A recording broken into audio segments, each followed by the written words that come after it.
এই বৃষ্টির দিনে হঠাৎ করে মনে হচ্ছিল বিকালে কিছু চাটপাটা খেতে ইচ্ছা করছে। ফ্রিজে দেখি একটা চিকেনের বেস্ট পিস রয়েছে, সেটাকে লম্বা লম্বা করে কেটে নিয়ে তার মধ্যে দিলাম 1 চামচ সয়া সস, 1 চামচ ভিনিগার, হাফ চামচ গোলমরিচ, 1 চামচ কর্নফ্লাওয়ার, 1 চামচ ময়দা, আর দিয়েছি কাঁচা লঙ্কা, আদা রসুন পেস্ট দিয়ে ভালো করে প্রথমে ম্যারিনেশন করে রেখে দিলাম।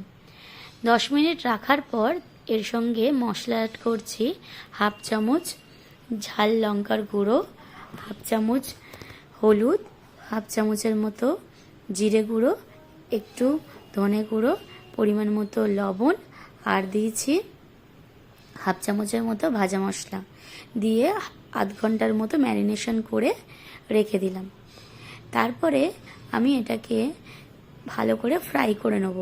দেখো, ফ্রাই করতে হবে একটু হালকা নরম করে, যাতে চিকেনের ভেতরে জুসি ভাবটা কেটে না যায়, তাহলে চিকেনগুলো শক্ত লাগবে।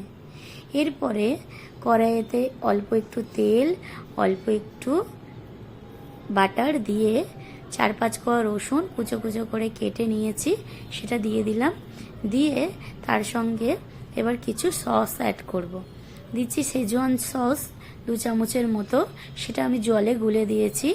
আর দিচ্ছি টমেটো সস 2 চামচ, আর দিচ্ছি ভিনিগার হাফ চা চামচ, আর দিলাম সয়া সস হাফ চা চামচ দিয়ে ভালো করে সসটা নাড়াচাড়া করে যখন দেখলাম কালারটা ভালো চলে এসছে, তখন চিকেনটা অ্যাড করে নেড়ে নিলাম।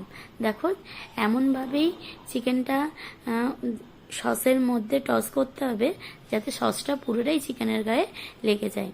এই রেসিপিটা আমি নিজের মতো করে নাম দিয়েছি, তোমরা চাইলে অন্য নামও দিতে পারো।